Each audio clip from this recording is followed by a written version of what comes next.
جب نجران کے عیسائیوں کے ساتھ مباہلے کا وقت آن پہنچا، اور اللہ نے قرآن میں اس منظر کو بیان کیا ہے، قُلْ تَعَالُوا نَدْعُ أَبْنَاءَنَا وَأَبْنَاءَكُمْ وَنِسَاءَنَا وَنِسَاءَكُمْ وَأَنفُسَنَا وَأَنفُسَكُمْ ثُمَّ نَبْتَهِلْ۔ اے محبوب ارشاد کر دیجئے، تم بھی اپنے بیٹے لے آؤ، ہم بھی اپنے بیٹے لے آتے ہیں، تم بھی اپنی خواتین لے آؤ، ہم بھی اپنی خواتین لے آتے ہیں، تم خود آ جاؤ اور ہم بھی خود آ جاتے ہیں، پھر ہم مباہلہ کرتے ہیں اور جھوٹوں پر اللہ کی لعنت کرتے ہیں۔ تو حضور علیہ السلام جب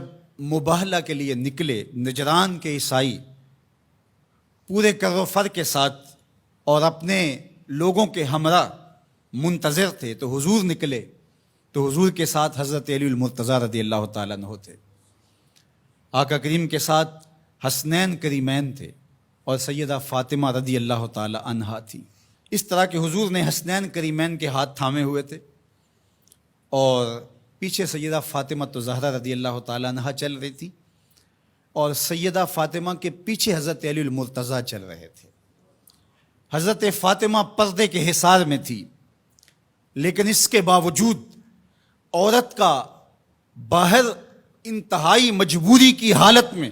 اللہ کی توحید کی گواہی دینے کے لیے نکلنا بھی پڑا۔ تو اطراف میں بیٹے ہیں، سامنے باپ ہے اور پیچھے شوہر ہے، اور ماحول مدینے کا ہے، سارے چاہنے والے اور محبت کرنے والے ہیں، اور یہ شہزادی کونین وہ ہیں کہ اگر یہ گھر سے نکلیں تو کائنات کی آنکھیں خم ہو جائیں اور پلکوں پر پردے آ جائیں، لیکن اس کے باوجود جب نکلتے ہیں،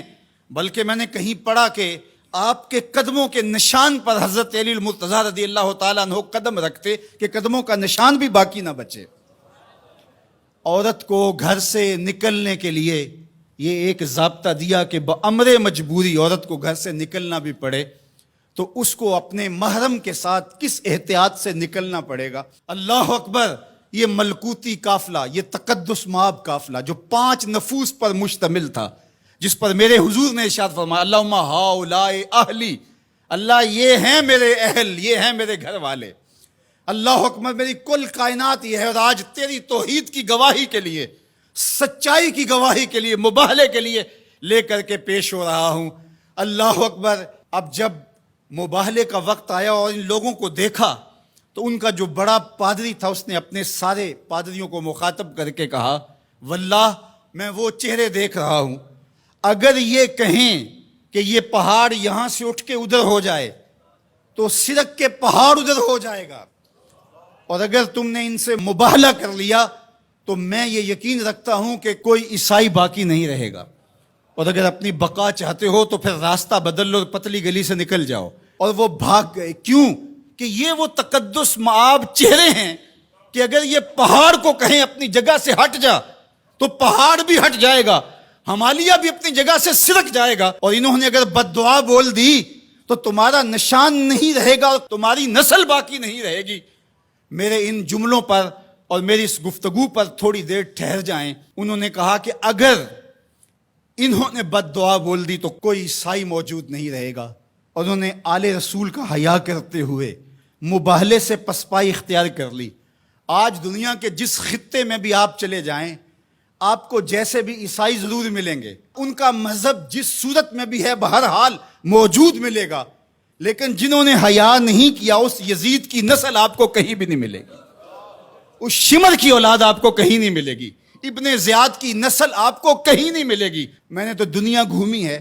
مجھے آج تک کوئی شخص نہیں ملا جس نے کہا میں یزید کی اولاد سے ہوں، آج تک کوئی شخص نہیں ملا جس نے کہا کہ میں اتنی پشتوں میں جا کے خولی سے ملتا ہوں، کسی نے یہ نہیں کہا کہ میں شمر کے نسب سے تعلق رکھتا ہوں، لیکن کائنات کے جس کونے میں گیا ہوں کسی نے کہا میں موسیٰ کاظم کی اولاد سے ہوں، کسی نے کہا میں جعفر صادق کی اولاد سے ہوں، کسی نے کہا میں امام علی رضا کی اولاد سے ہوں، میں حسنی سید ہوں، میں حسینی سید ہوں۔ تو یار نام تو ان کا باقی رہا، تو یزید کا تو نشان مٹ گیا، تشخص بھی مٹ گیا، اور حسین کے روزے پہ آج بھی جھنڈے جھولتے دکھائی دیتے ہیں۔ فخر کا دل میں دریچہ باز کرنا چاہیے، جن کا تو آقا ہے ان کو ناز کرنا چاہیے۔ ہمارے لیے فخر ہے کہ ہم حسینی ہیں، حسینی ہونا اعزاز ہے، حضور کی آل کی محبت اور ان کی ولا یہ ہمارے سینوں کا اجالا ہے، یہ باطن کی روشنی ہے۔ اقبال کہتا ہے کہ آج اگر آپ میرے اندر ایمان کی حرارت دیکھتے ہیں اور اسلام کا حقیقی فلسفہ اگر میرے نوک قلم سے ٹپکتا ہوا دیکھتے ہیں تو یہ نور، یہ اجالے اور یہ روشنیاں مجھے نصیب کس چوکھٹ سے ہوئی؟ از ولائے دودھ مانش زندہ ہم۔ میرے باطن کی حرارت اور توانائی کا سبب یہ ہے کہ میں حضور کی اولاد سے پیار کرتا ہوں۔ اللہ اکبر۔ در جہاں مثل گوہر تابندام، کہا کہ یہ عکس جمال رسالت مآب اور پھر عکس اہل بیت نبوت ہے کہ آپ کو میرا چہرہ چمکتا ہوا دکھائی دیتا ہے، تو یہ زندگی اور یہ حرارت جو ہے وہ اہل بیت نبوت کے سبب سے نصیب ہوتی ہے۔